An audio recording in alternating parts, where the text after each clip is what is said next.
нашего главного редактора. Сейчас будет это кино.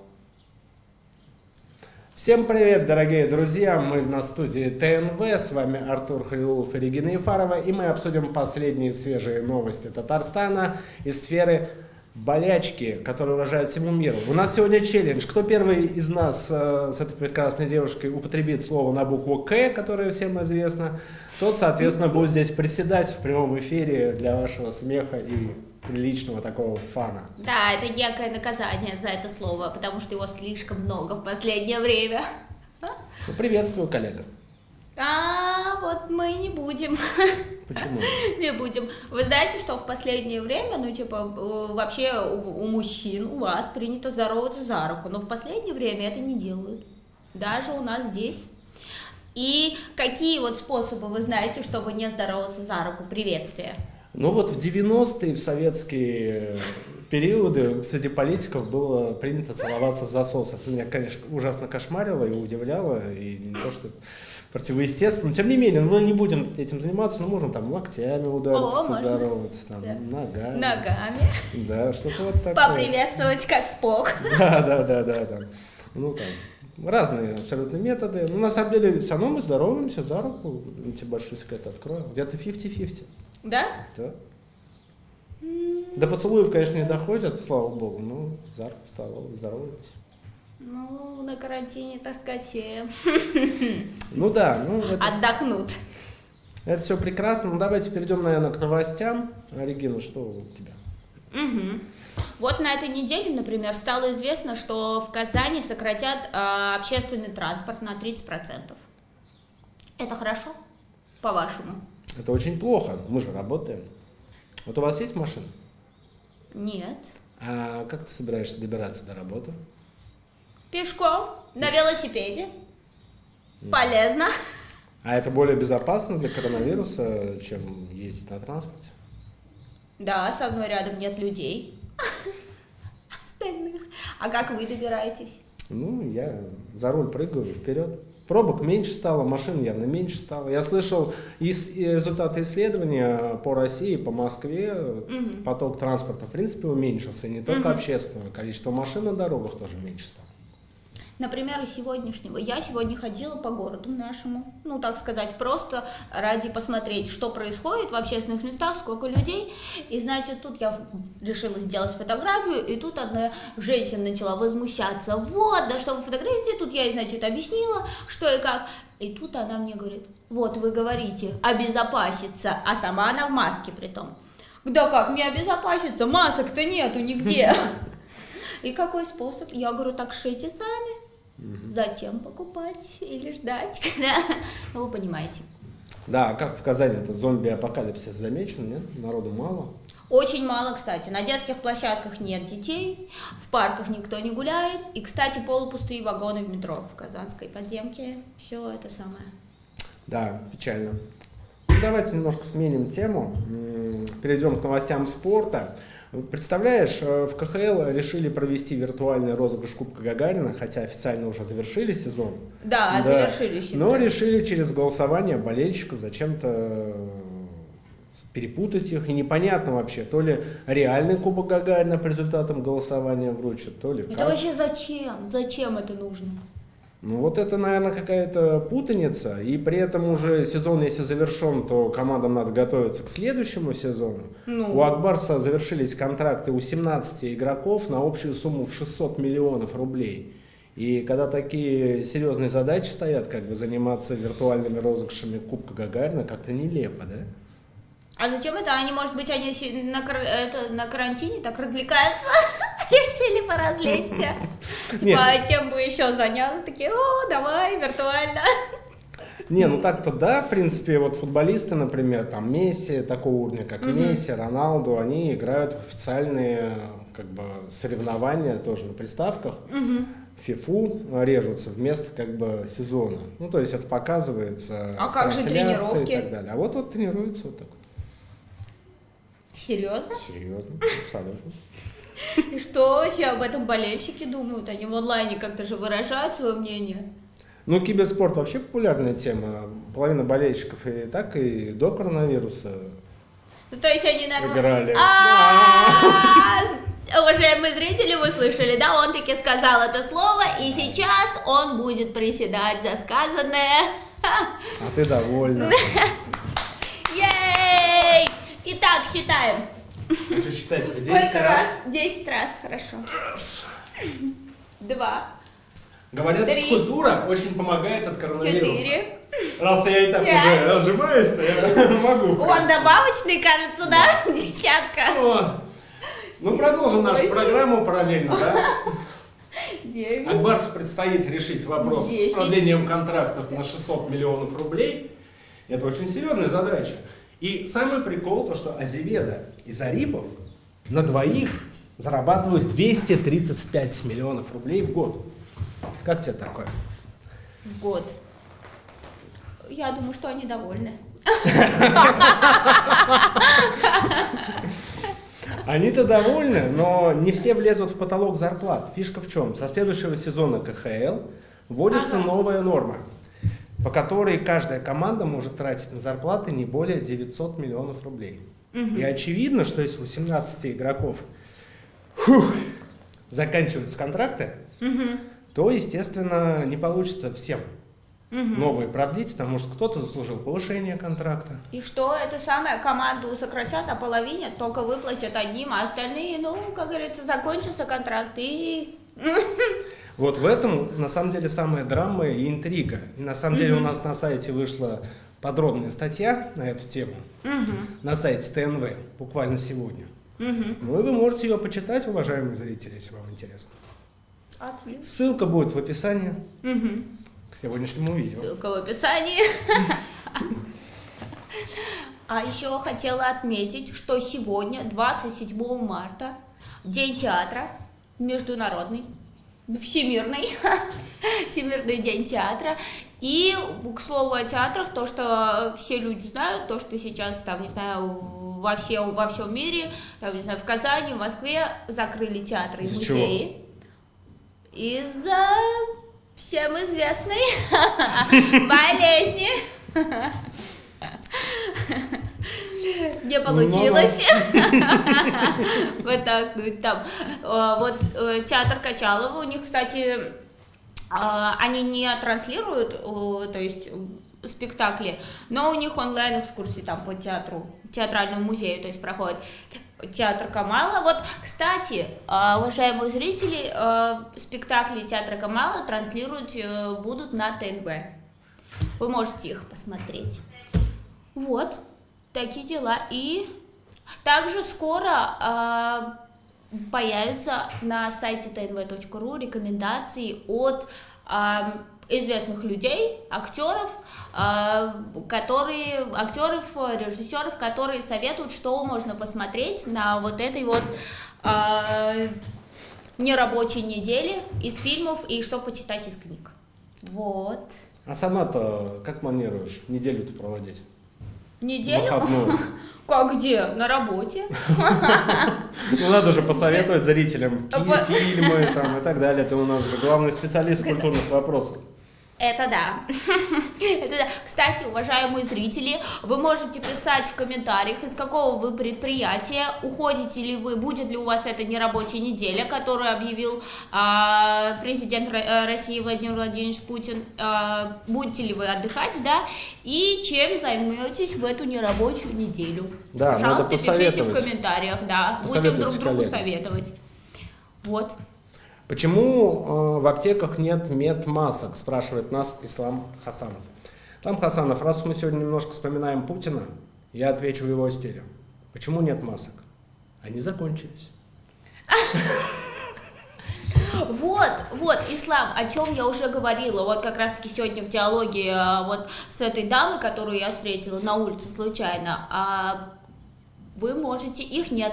Я в несколько аптек заходила, спрашивала сегодня, говорю, у вас вообще планируется, что будут маски? Они говорят, мы ничего не знаем, нам не говорят, но есть отличный способ, и маски можно использовать многоразовые, то есть вы сами их можете сшить дома, либо попросить кого-то.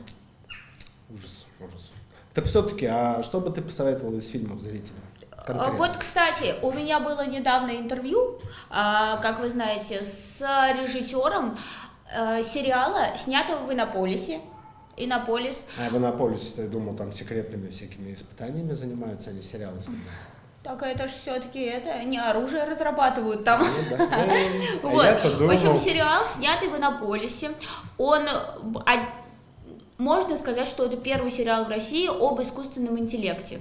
Там режиссером является, то есть там небольшая команда ребят, очень талантливых, и режиссер Тимофей Шарагин, который, в общем, снял, у них на сайте в свободном доступе, то есть на YouTube-канале выходит этот сериал 2 раза в неделю, вот вы можете посмотреть, то есть он очень достойный и интересный для просмотра.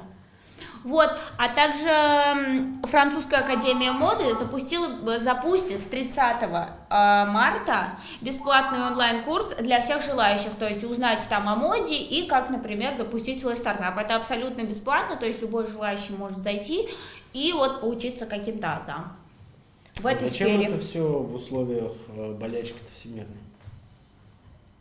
И еще раз. В условиях всемирной болячки зачем это все? Зачем это все? И это у тех, кто вот это время на саморазвитие, у тех, у кого есть эта нерабочая неделя, использовать ее, так сказать, с пользой. Хорошо. Такие дела. Предлагаю перейти к следующим темам. Да, следующая тема такая. Мы наслаждались вместе с вами на днях выступлением Владимира Путина с обращением по одной известной теме. Я уже боюсь назвать эту тему. А фишка в чем? Фишка вот в чем. Его выступление, помимо всего прочего, вызвало кучу мемов забавных в интернете. Ну, все вы, наверное, в курсе про костюм. Вы про костюм. Давайте покажем зрителям. Вот, собственно, костюм. Опа, надеюсь, вам видно. Канареечный костюм Владимира Путина. Ну, естественно, все это уже все обсуждали, эту тему. Вы спросите, а почему, собственно, Артур, ты затронул этот вопрос через 3 дня после этого, да? Так, по-моему, в Рунете до сих пор этот костюм обсуждают. Ну да, и тем не менее, мы связались с директором школы Самбо-70. Вы спросите, а почему тут он, да? А дело в том, что перед тем, как он появился в канареечном костюме, Владимир Путин, он сначала заходил в больницу в костюме Самбо-70. Это такая известная школа самбо. Спортивный костюм. Да, где, кстати, тренируется Алина Загитова, олимпийская чемпионка по фигурному катанию в группе Этери Тутберидзе. Так вот, мы с ним связались, повод был такой, спросить, как он относится к тому, что, ну, почему он в костюме Самбо-70 пришел, в поля. А в итоге... Да. Вот. Он нам сказал, что, ну, там они с Путиным давно знакомы, что он очень любит их одежду, там, расхваливался. Я у него спросил, а канареечный костюм тоже ваша работа, может быть? Ну, может, они заодно и эту тоже сделали, да? Ну, нет. Тот сразу в отказ пошел. Да, но на самом деле интервью-то прикольное появилось. Опять же, можете на сайте почитать, оно опубликованное, ссылочка будет в описании к видео и на Ютубе, и ВКонтакте. Да, кстати, мы же транслируем сейчас одновременно и ВКонтакте, и в Ютубе, и в Фейсбуке, и в Одноклассниках. Если нас смотрят не ВКонтакте, обращаю ваше внимание, что чат я в режиме онлайн могу читать только ВКонтакте в данный момент, пока мы только так реализовали.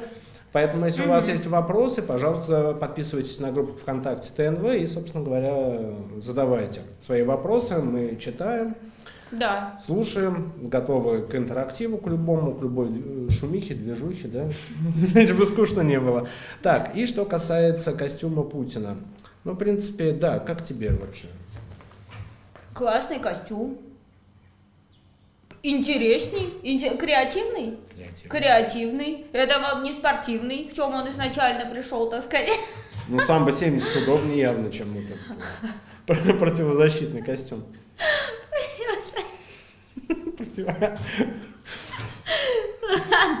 Предлагаю перейти еще к последним новостям. На сегодняшний день даже.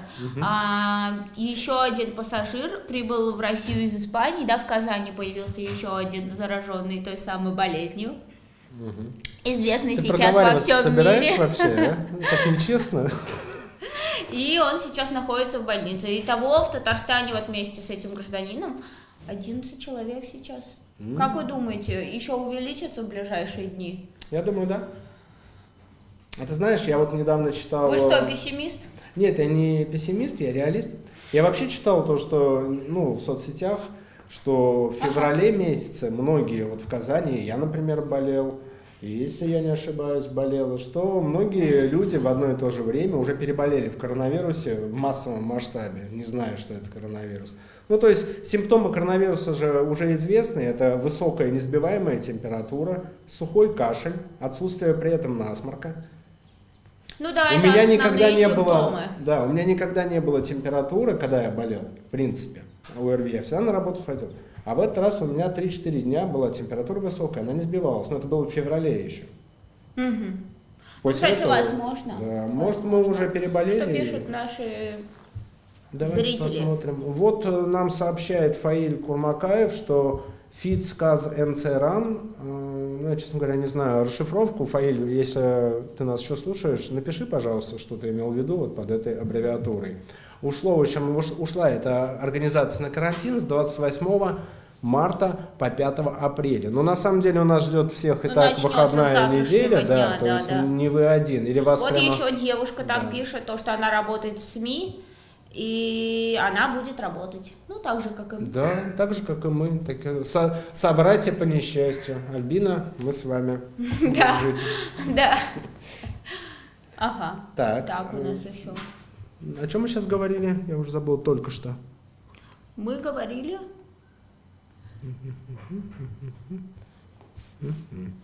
Мы ждем от наших зрителей рекомендаций, и чтобы вот они как раз-таки, вот у нас 2 человека, получается, да, только написали, которые будут отдыхать, не будут.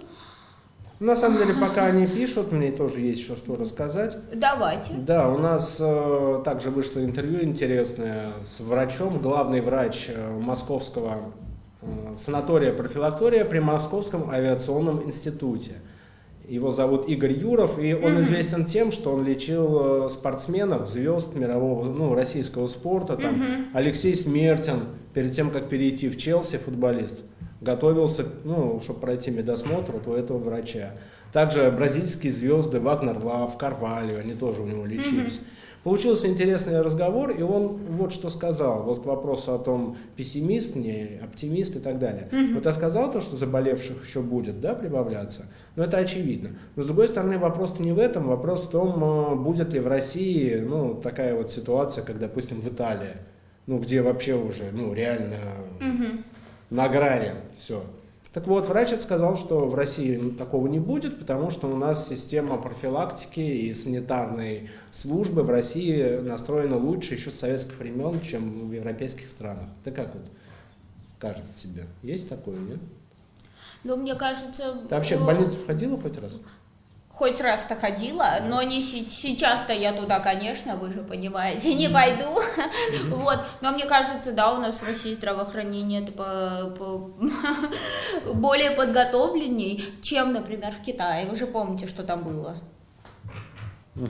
Я помню, я вот только что оттуда приехал. Я шучу. На самом деле, надо сказать то, что не во всех странах происходит такое, потому что вот, например, в Южной Корее нет ни паники никакой, ни карантина. Вот я недавно брала интервью как раз-таки у профессора, он из Татарстана, который работает сейчас в Южной Корее. И я у него спрашиваю, я говорю, какая сейчас там обстановка? И он говорит, вот вы видите, я сейчас вам даю интервью, я нахожусь на работе. То есть у нас, говорит, нет паники, ничего нет. То есть люди там не беспокоятся? Нет, они вообще не парятся. Да? То есть, видите? Но он говорит, там и здравоохранение на высшем уровне. Вот в чем дело. Видимо, они тоже как-то, то есть они были подготовлены уже. Вот так вот. Это к вопросу о том, что вот в Италии такое творится, а видите, где в Южной Корее такого вообще нет. Вот так вот. Да, вот так вот. И в Италии еще, кстати, ограничение транспорта, не так, как у нас на 30% там, да? У них полное ограничение передвижения на транспорте людей. То есть они сидят дома взаперти. И вот этот самый врач, Игорь Юров, он говорит, что в России бы тоже неплохо бы на 2 недели хотя бы. Совсем ограничить. Совсем, чтобы люди не могли передвигаться на транспорте. То есть не просто выходная неделя, а вот все. Вот, вышел из дома, в магазин ближайший сходил, вернулся. Все. Вышел из дома и не зашел. И не вернулся. Очень жестоко, извиняюсь. Так, тут что-то фильм про Терминатора нам прислали. Да, пересмотреть рекомендуют. Да, это как раз про то, что ты говорила. А он не про Терминатора фильм все-таки снимают? Новую серию Терминатора в Иннополисе снимают? Нет. Но, кстати, в моем заголовке там про Терминатора, да, есть упоминание. А при чем тут, расскажи-ка нам. Там это вот. Скайнет, да, Скайнет он в Иннополисе, я понял. У нас про это интервью вышло. Да, ребята. вот как раз-таки то, что я уже упоминала, вот сериал, последняя программа про этот искусственный интеллект, вот как раз-таки вы можете почитать очень интересное интервью с режиссером, который рассказывал, как они создавали этот фильм. Вот так вот. Ты проговариваться будешь сегодня? Не дождетесь. Приседай просто В следующий раз придумаем новый челлендж. Да, я сегодня проиграл челлендж, дорогие друзья. Извините. Вернее, не извините, я жду вашего сочувствия. Да. Ну что ж. Но сегодня я полагаю, что у нас новости закончились, Да. такие интересные, из которых мы выбрали. Большое спасибо, то, что были с нами. Через недельку мы вернемся. Еще более, если доживем, да? Все будет хорошо, берегите себя и своих близких. Да, не кашляйте.